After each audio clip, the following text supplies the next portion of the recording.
They were told Americans were monsters, until the day they surrendered and were handed chocolate instead of bullets. Klaus Fischer's hands trembled as he raised them above his head. 23 years old, covered in mud and blood that wasn't his own, he waited for what he'd been promised would come next. "This is where I die," he thought. Just like they said. But instead of a bullet, an American soldier handed him a chocolate bar. Klaus stared at it, unable to comprehend. His fingers, numb from cold and fear, couldn't quite close around the wrapper. The American, barely older than Klaus himself, smiled awkwardly and gestured for him to eat it. "Go ahead, buddy," the soldier said in English Klaus didn't understand. "You look like you need it." That chocolate bar would haunt Klaus Fischer for the rest of his life, not because of what it was, but because of what it meant. Everything he'd been told was a lie. 6 months earlier, Klaus had sat in a crowded barracks outside Normandy, listening to an officer read from the latest propaganda bulletin. "Remember what awaits you if you fall into enemy hands," the officer had said, his voice sharp as broken glass. "The Americans are savages. They torture prisoners. They starve them. They work them to death in labor camps, just like the Bolsheviks." Around Klaus, young faces nodded. They'd seen the posters plastered across every wall in Germany. Grotesque caricatures of Allied soldiers with twisted features and cruel eyes. They'd heard the stories whispered in mess halls and trenches. Prisoners hung from trees, left to die in the desert sun, beaten for sport. Klaus's younger brother, Heinrich, had shown him a leaflet before deployment. It depicted American soldiers standing over the corpses of German POWs, laughing. "If you're captured," Heinrich had said quietly, "make sure they kill you quickly." The propaganda had been everywhere, inescapable. Minister Goebbels's voice crackled through radios in every home, every cafe, every military post. "The enemy knows no mercy," he proclaimed. "Surrender is not salvation. It is merely a slower death." Klaus had believed it all. Why wouldn't he? It was all he'd ever known. When the bombs started falling and the Allied forces pushed through France, Klaus made a private pact with himself. If capture was inevitable, he would provoke the Americans into shooting him. Better a quick death than prolonged suffering. The chocolate bar had been just the beginning. After his capture in France, Klaus was processed with dozens of other German prisoners. They stood in a ragged line, exhausted and terrified, waiting for the beatings to begin. Instead, they were given medical examinations. The wounded were treated. Everyone received clean water. "This is the propaganda," muttered Wolfgang, a panzer commander captured the same day. "They're fattening us up before the real torture begins." But the torture never came. They were loaded onto trucks, not cattle cars, but actual military transport trucks with seats. Then onto ships, bound for America. Klaus spent the Atlantic crossing waiting for conditions to deteriorate, for the masks to come off. Surely, once they were far from the eyes of the International Red Cross, the truth would reveal itself. On the ship, they were given 3 meals a day. The food was simple but substantial, more than Klaus had eaten in months on the front lines. American guards walked the decks, but they didn't carry whips or clubs. Some of them shared cigarettes with the prisoners. "I don't understand," Klaus whispered to Wolfgang one night as they stood on deck, watching the dark Atlantic roll beneath a star-filled sky. "When does it start?" Wolfgang had no answer. The train pulled into Concordia, Kansas on a bright summer morning in 1944. Klaus pressed his face to the window, expecting barbed wire and guard towers, maybe attack dogs and spotlights. What he saw instead looked like a small village. The POW camp was orderly and clean. Neat rows of barracks surrounded a central yard where prisoners milled about freely. There was a soccer field, a garden. Someone was playing an accordion. "This must be a show camp," Wolfgang said desperately, clinging to his cynicism like a life raft. "They'll move us to the real place soon." But they were never moved. The barracks had beds, actual beds, with mattresses and blankets. Each prisoner received toiletries, clean clothes, and access to showers. The food was good. Meat, potatoes, vegetables, bread. Klaus couldn't remember the last time he'd eaten so well. Certainly not in the Wehrmacht. Within days, the routine became clear. Prisoners worked, mostly on nearby farms, helping to harvest crops while American men were overseas fighting.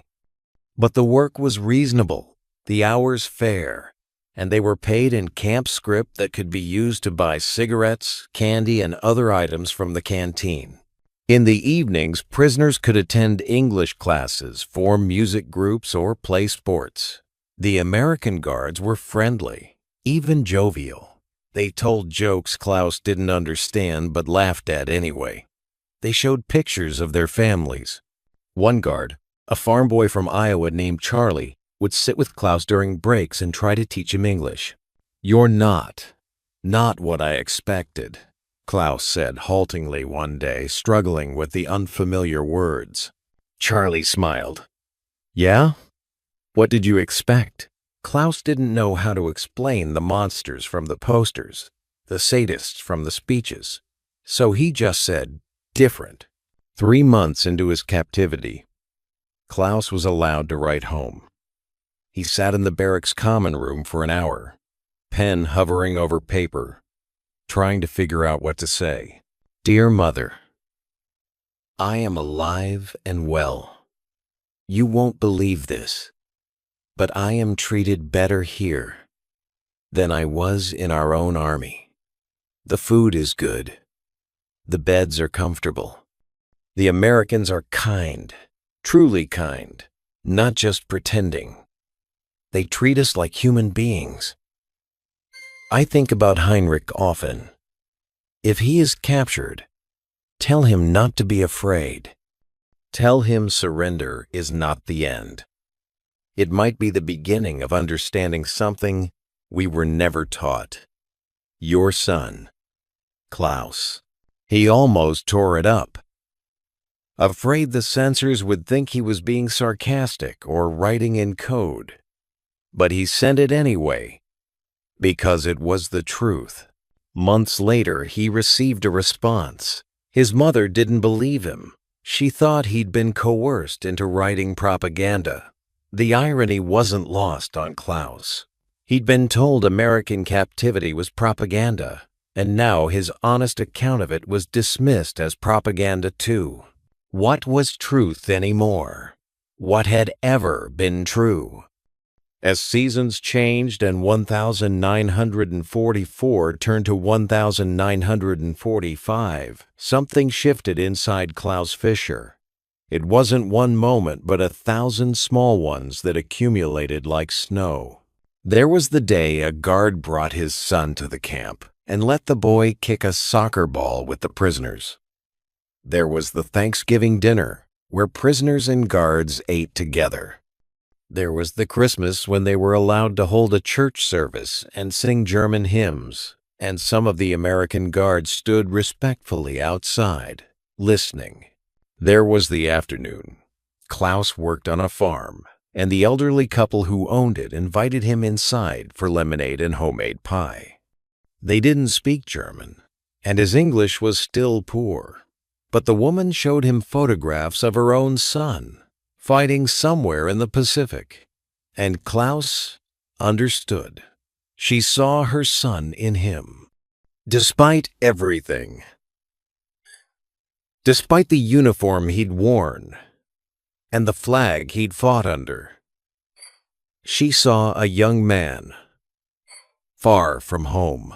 "This is what they were afraid of," Wolfgang said one evening. They sat outside their barracks, watching the sunset paint the Kansas sky in shades of amber and rose. "This is why they told us Americans were monsters." "What do you mean?" "Because if we knew the truth, if we knew they were just people, like us, we might question why we were fighting them at all." Wolfgang lit a cigarette, his hands steady now, where they'd once shaken. Propaganda works best when it prevents you from seeing the humanity in your enemy. Once you see it, everything else falls apart. Klaus thought about the chocolate bar, about Charlie's photographs, about the old woman's pie, about all the small kindnesses that had dismantled his worldview, brick by brick. "I don't know who I am anymore," Klaus admitted. "Everything I believed, it was all lies. So what's real?" "This," Wolfgang said, gesturing at the camp, "at the peaceful evening, at the world they discovered beyond the propaganda. This is real. They could have treated us like animals. They had every reason to. But they didn't. That tells you something about who they are, and who we were told to be." Yes, that too. News of Germany's surrender reached Camp Concordia in May 1945. Klaus expected celebration from the guards, maybe cruelty now that the war was over and they'd won.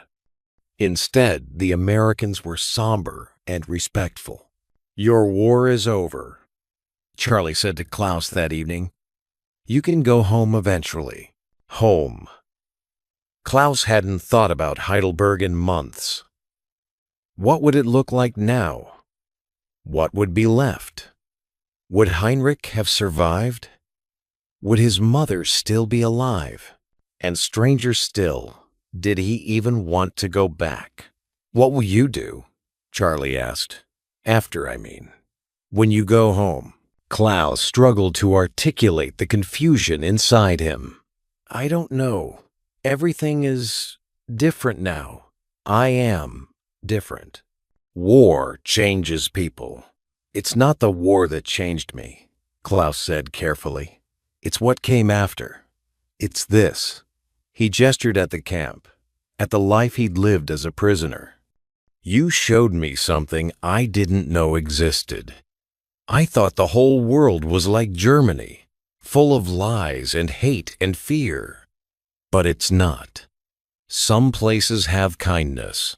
Some people choose to be good even when they don't have to be." Charlie was quiet for a long moment. Then he said, "My dad told me something before I enlisted.